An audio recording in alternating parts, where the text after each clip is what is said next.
Hi, everyone. Welcome to Parent, another great Monday evening. Excited to have you on the show. I am your host, Tania Farran. Also, I am the author of Raising the Well-Adjusted Child, a Parent's Manual, so you can check this book out on Amazon. We talk about all things parenting on this channel, so make sure if you've not subscribed to this YouTube channel that you take a minute to subscribe to it. What I like to put out here for parents is great information about ways that you can just load up that toolbox with all sorts of great things for you as you're on this parenting journey. So dig into some of the things that we have already shown earlier and previously. And we're wrapping up this year with a great guest. I'm excited to have her on. We were just backstage talking and laughing like, how are we going to get all this done in 30 minutes? So let's get started right away. I'd love to introduce to you Jackie Hallberg. Thank you so much, Jackie, for joining us tonight. I'm excited to have you on my show, just my show now. So fun. I love it. And I love that you do a show for parents, because so many times we get caught up as, oh, they're not babies anymore, I don't need to learn, or, oh, I've been there before, I don't need any other help. So this is a way to destigmatize the need for knowing more stuff. Thank you for having the show. Yeah, you're welcome. You're welcome. So tell everybody a little bit about you. People that are on LinkedIn that are joining us today, they probably know a little bit about you, but there's people on my other channels that probably don't know a lot about you. So tell them about who Jackie is and what does Jackie do? Well, thank you very much. I appreciate that. And hello, everybody, whether you're watching us live or doing the replay, feel free to reach out if you have questions about anything I talk about. So I am a licensed social worker by background. I'm also a certified mediator. I have been working in the space of what we call family reunification, reentry, restorative justice for, way long, like over 20 years now.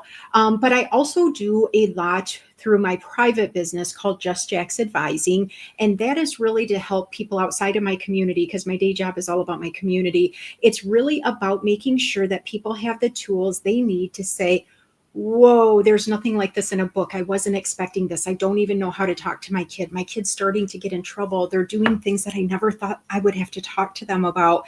And I really want to, again, use that word again, destigmatize. It's okay to ask for help. Not any one of us as parents are perfect. Not one of us were given a golden book for every kid, because all of our kids are different. So I can walk alongside that.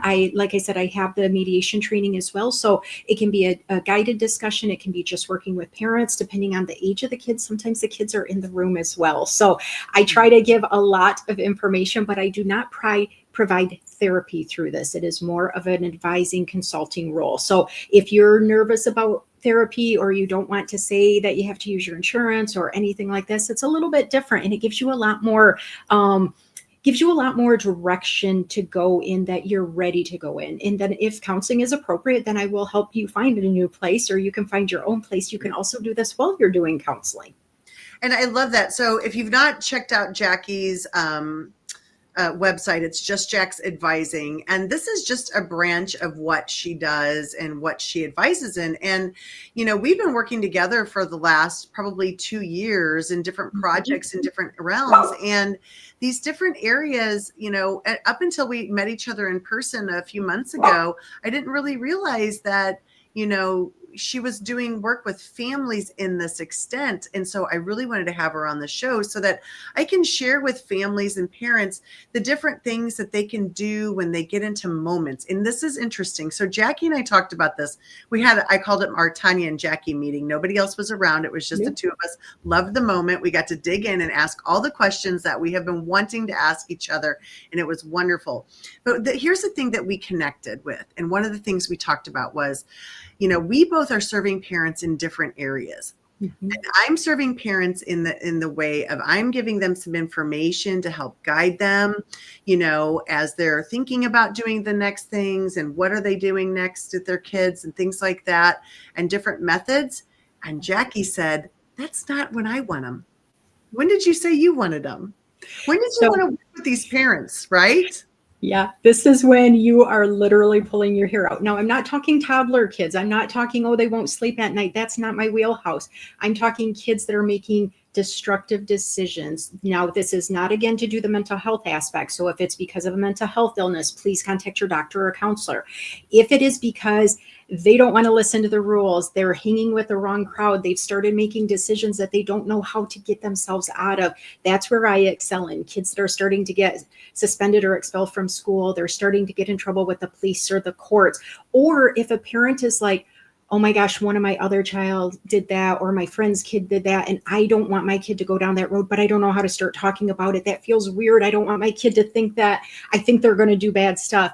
I can walk alongside them with that. So it's some prevention work and then it's intervention work. Yes. And so that is what I loved. I absolutely love that. And Christy Williams, thank you so much for being here tonight. I'm going to acknowledge everyone that has shown up tonight as well to support us and to support this important topic. Christy, you are right. Parents need this. So anyone and everyone that is watching has someone. I know you have someone. You have a friend, a family member, someone that you know that needs this help and support because their child is on the brink of making some decisions that may not be in their best interest, or that is not in alignment of their family values and the things that they're needing, in their life. And, I think what's most important when Jackie and I met with one another is we want parents, let's get our head out of the sand. Let's really be aware of what's happening with our kids and be okay with saying, I need some help. I'm in uncharted waters. I'm in uncharted territory. I do not know what I need to do. And Jackie is a perfect person to go talk to about this, to give you some advice, not therapy, some advice. She can put you in the right directions. She can give you the right resources. That is one thing that a social worker does. If you're not aware of that, most people have kind of a negative stigma to social workers, right? Because a lot of times they're connected with like children's division, things like that, right? Of family services. But social workers have a plethora of resources, and they're a huge help to families. Yes. Thank you for acknowledging that, because there are so many different ways to do social work and human service related things. Now, the cool thing about being in the field, as long as I've done this work, is that I am not saying I'm a perfect parent. I'm not saying that I have all the answers because what I've went through or not went through.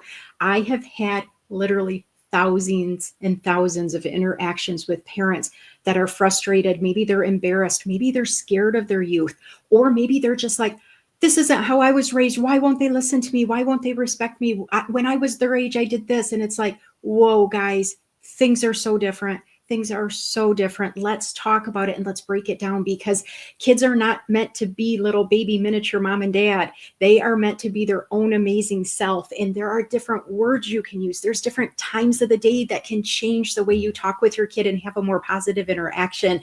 And that's what I love to share with people. Now, the things I share, it's not going to be like, I'm advising you to do this today. It's going to be, here's a whole bunch of opportunities that work for other people in this same situation. Figure out which one works for you. And if that doesn't work, let's go down the list and find another one. Maybe this could work for your child number one, but your third child, they ain't going to rock with that. So let's talk about this kind of thing. So that's the cool thing, is there's so many opportunities, but so many of us parents think we got to just do exactly what we thought we were going to do as a parent. And we don't know there's other opportunities sometimes. I love that. Absolutely. Absolutely. I just want to welcome Christy. Thank you for joining us as we get into this conversation. Hello, Tom. Thank you also for joining us. Leslie Flowers, thank you so much for being here and supporting us. Charles, it is great to see you. Thank you for being here.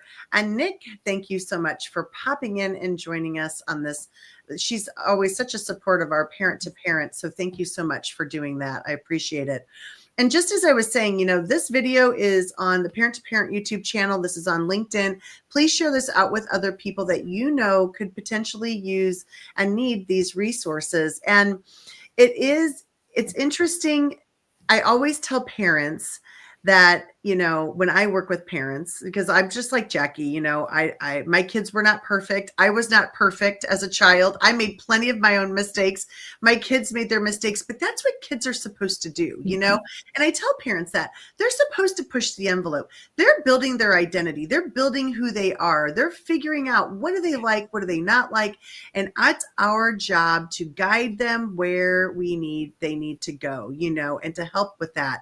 And sometimes they make a decision that is not in their best interest. And now we've got consequences, right? Real life consequences that are challenging and hard decisions need to be made. And so that's where I think this piece needs to come in for parents to understand, is who really needs family reunification support? Like, who are those parents that need that? Yeah. So family reunification comes in multiple levers. So it can be actual situations where they are your adult children and you have had a fractured relationship and you want to get back or they want to come back. Maybe you as the parent told them, nope, I will not agree with your lifestyle. Don't come back. Maybe the child, again, they're old enough and they can say, you know what? I'm done with you. I need to be on my own. And they want to come back together and they don't know how to do it.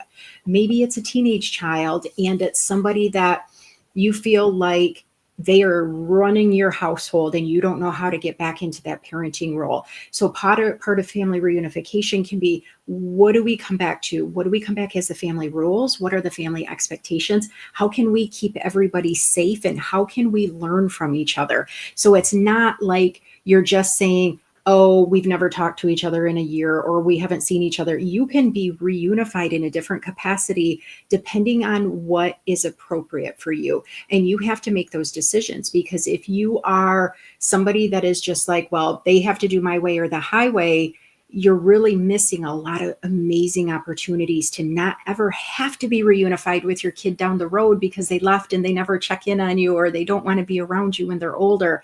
So this can happen at a bunch of levels. I do not work with individual youth unless they're over 18 for this service. So a parent or guardian would have to be part of this process. So if you're over 18 and you're like, hey, I'm ready to talk to my parent, or maybe you were somebody that had a parent that was separated for you due to the military, due to incarceration, maybe you were adopted and you're ready to reconnect with them. If you're over 18, family reunification can also be an opportunity. Now, I can't force that other parent or your child to talk. I can't force them to participate. I can't force them to want what you want, but I can work with you to prepare you for what that first meeting could look like, or what opportunities could happen, or when they're ready, what you could do to advance yourself in a point where it's not just the emotion speaking, but it's actually the whole concept of how can we rebuild? How can we learn how to communicate in a different way? Because I still don't have to agree with all your decisions. But if we want to build on this relationship, we have to decide, how are we going forward? Right. Absolutely. So I wanted parents to just be able to see your site. This is your Just Jax Nice. advising. It looks wonderful. Thank you. And as you can see, there's a whole lot of advising that Jackie has. She has a plethora of talents and experience. And, when you have worked someplace or been in a field for a long time, you do have a lot of experience, and that's helpful. So this family advising is where you can click on this section here and you can see the different parts of what she offers with you, for families, helping families reconnect, rebuild trust, learn to communicate in ways that work, strengthen relationships through compassionate, practical guidance. There are times where we have teens and families that are torn. We have families who have been, teens that have been, removed from a home, young teens. How do we reunify that family back together when they're brought back together? Things like that you might want some additional support with. But this family reunification support, healthy communication skills, parent-child relationship strategies. And again, that age group that you are probably is your wheelhouse. You're looking at what age group, Jackie? Definitely middle school, high school can be appropriate, depending on how old they are in the elementary or intermediate, depending on what the school does. I'm not working with kiddos that can't really explain themselves, but I can work with the parents of younger kids if there's something going on. The other thing is something that a lot of parents don't understand, what happens to kiddos when they go back and forth to parents that are no longer together, or maybe they hadn't seen one parent in a few years and now they're back in their life. There are going to be changes that are going to happen. Even if that other parent is being so safe and so appropriate with them, they're going to parent a little different. So it's going to be a little challenge for the youth. So being able to talk about what it's like when you're at one family versus the other, it can be a real real tough topic to bring up by yourself. But then when you have somebody else in the room, even if it's a virtual room, it just helps that dynamic a little bit to be able to stay on task and not get so angry at the other parent or so frustrated about what you think is going on. Yeah, yeah, absolutely. And those are perfect examples, for families. And when you and I met and we had our Tanya and Jackie meeting, we talked about, sometimes parents they just think my child is never going to make a bad decision. They're a straight A student, they hang out with the right crowd, and then wham, their kid something happens to them, right? They make a poor decision, and now there's some legal system is involved in this, right? Mm-hmm. So what do I do? Where do I even start? Right. And unfortunately, that really truly does happen, Mm-hmm. to kids and to parents. Yep. And so it's so important that, they have a place to go to talk to you. And, could a parent, let me ask this question, could a parent just automatically, just reach out to you just to get to know you? Yeah. Even Yeah. if they have nothing going on, right? Yeah. Or Yep. they might have a friend who they may want to introduce to you, so Yes. they could maybe reach out to you and get started with something like that. I love that. I think that would be great. So thank you, Annie, for joining us. Super appreciate you very much. And Tom, how do you deal with a 35-year-old who chooses his life only versus being involved with his parents? Yeah. Oh, Wow. that's intense. And that one is the interesting thing is that's not going to be a discussion about the kid as much as it's going to be about that parent that unless you're letting them be housed with you, it's okay for them to make their own decisions. Unless you're paying their bills, you're housing them. They can be their own 35-year-old self and maybe not want to reconnect with you at this time. You working on how you want to be available to them when they're ready, or if you want somebody to help you make that first phone call or reconnect, and being able to brainstorm and learning how to like I said, that reality testing. What is it going to be like if we do try to reconnect again? Because if it's something that you are so caught up in your own world, you don't want to think about dad, you don't want to think about granny, you don't want to think about your children even.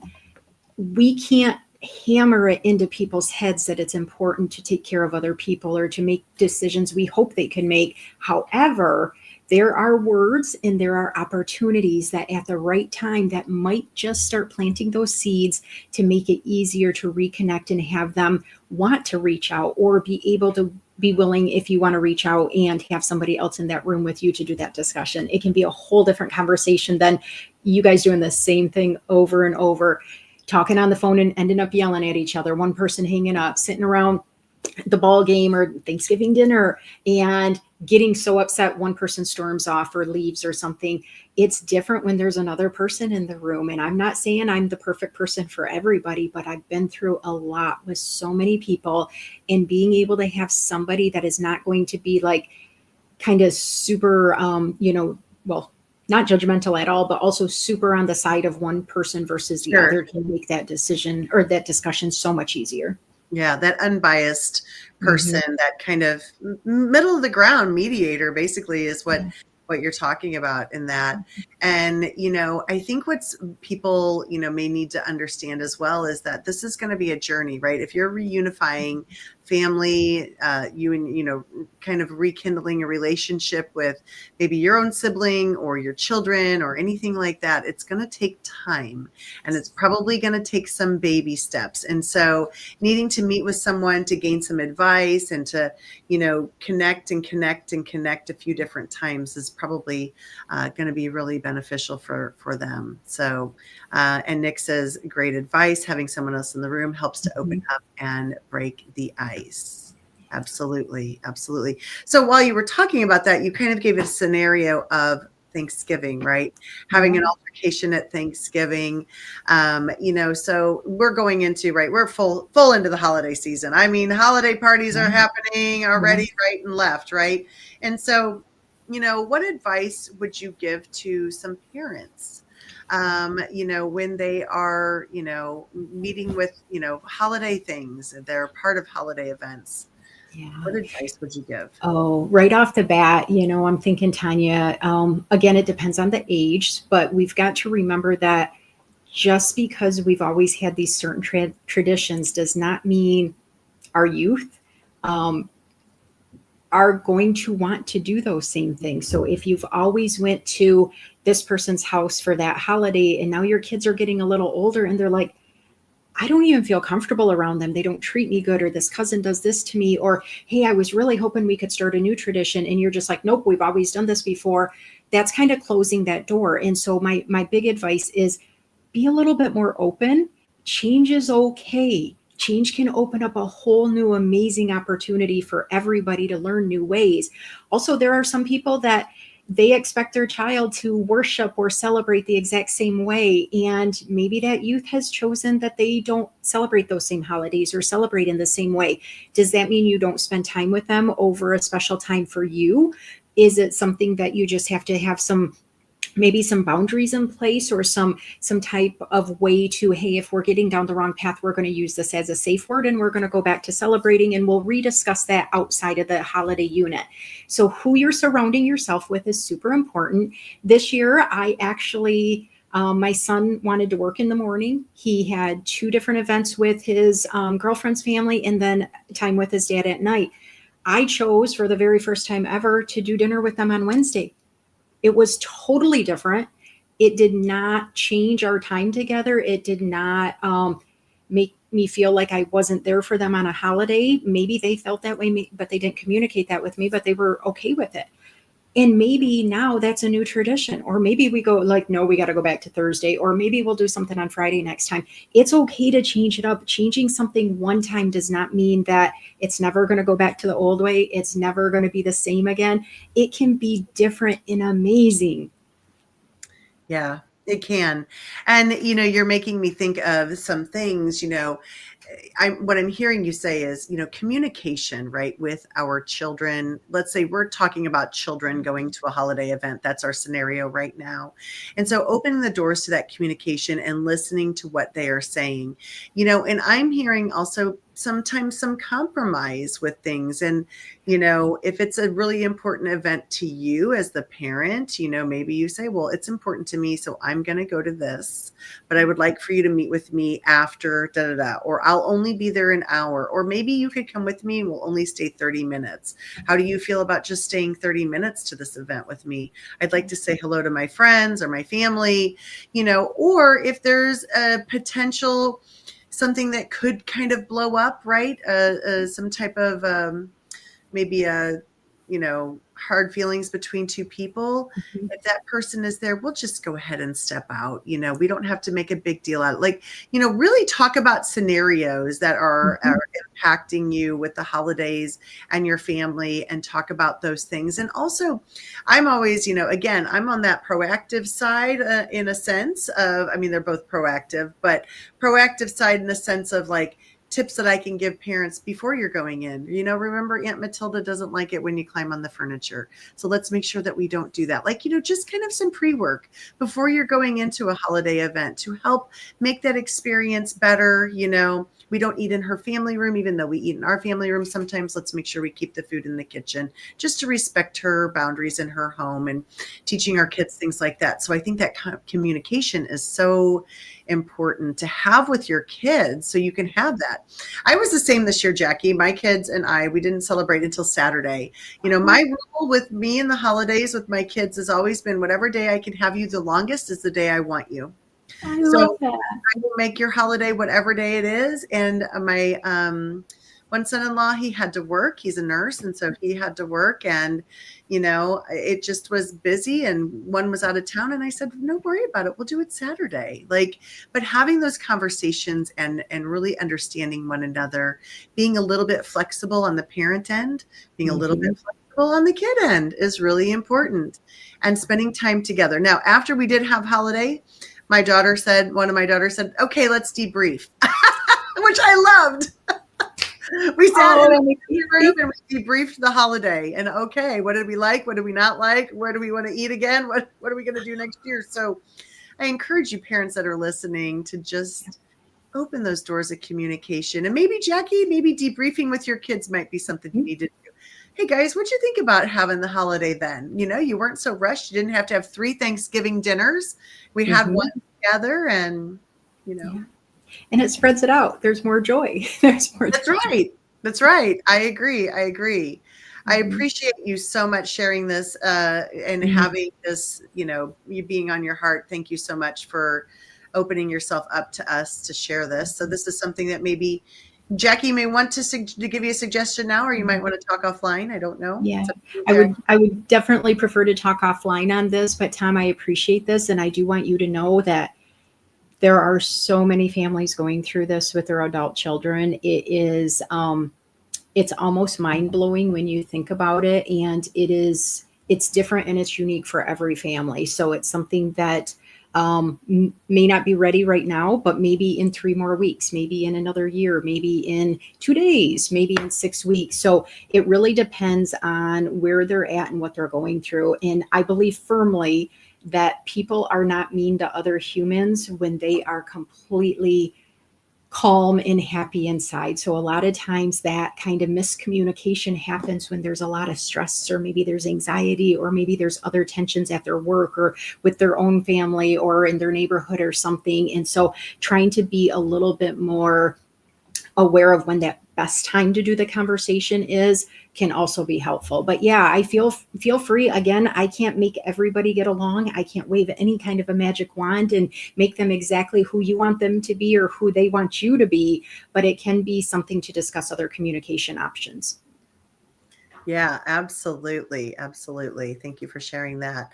Kenneth, thank you for joining us so much. And then Kenneth put in this sounds delicious. Some hot pomegranate black tea. Oh, and I didn't then know that was a thing. me either. And some sweet potato cheesecake. That sounds really good. Kenneth, where are you bringing that over? I I love know, right? that. Thank you so much. Ah, Yeah. nice. Mm. Charles knows I don't cook. That's why he said I could bring the Did you bring rolls. in the rolls? I absolutely love that. That's awesome. That is so great. So great. Thank you guys for your Mhm. participation today. So, it's so important to have these open lines of communication. And, it's tough to reunify. It's tough when feelings are hurt, Yeah. and there is a lot of hurt in the world. And there's a lot of people who, need some support with some communication skills. And, again, I always tell everyone, we take lessons to learn how to drive a car. We take lessons to do our job. We do on the job training. We do refresher courses to redo our certifications. But parenting is something that we just think that we should know how to do because innately we should just be a parent, but we don't. We don't have all the answers. And I feel so blessed by having all of these amazing people I've had on the show who are my friends, who I've learned so much from. So Every much. time I talk to somebody else, I learn something new. And, I think it's important to continue to work on these skills. And so parents, please share this out with other people so that they can help and we can just make families and, people's lives so much more joyful together, you know. Absolutely. And I also want to say one more thing. I know we're almost out of time. One more thing though. And sometimes it's okay to not reunify. Yes. And I think that's something that, you may be able to help advise someone or, a therapist could help advise. Mhm. Sometimes if a relationship has not been healthy and the other person is not willing to change, as Jackie said, it Mhm. may not be a good reunification. And so I really think that it's important to keep all of the options open. All right, we're going to close this out with one last thing. Gosh, Jackie, we knew it was going to fly by. It went so fast. I know. If you could give parents one piece of advice who has a strained relationship with their children, what would it be? The biggest advice that I could possibly give is patience. And that is not just patience for your child or your adult person that you're having the concerns with. Don't just be patient for them, patient for yourself.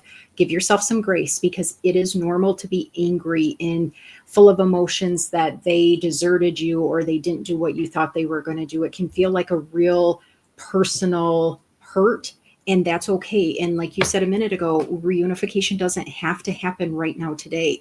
It might be just the start of thinking about it. And then you go 6 months, you go another year. It has to be good for you. So if you can be patient, you can help them grow. You can grow during that patient's time. Then when it's ready, it's going to be a much more opportunity time. So try not to push yourself. Don't have expectations on that other person, because you can't change what maybe has happened for the past 14 years, 20 years, 35 years of your relationship in one meeting. Usually it's going to take some time. So patience, whether your kiddos are little, whether they are grown and adult and you're frustrated with them, it's okay. You're going to get through things. It may look different, but if you have that patience, it helps in so many capacities. And if you want to learn more, please follow my pages, of course. Check out my website. I also do a weekly show every Monday night, so that'll be later tonight. And we don't always talk about parenting or family reunification, but different bits and pieces gets tossed in there, and you can learn a little bit more about my style and different things that I like to share with other people by joining that.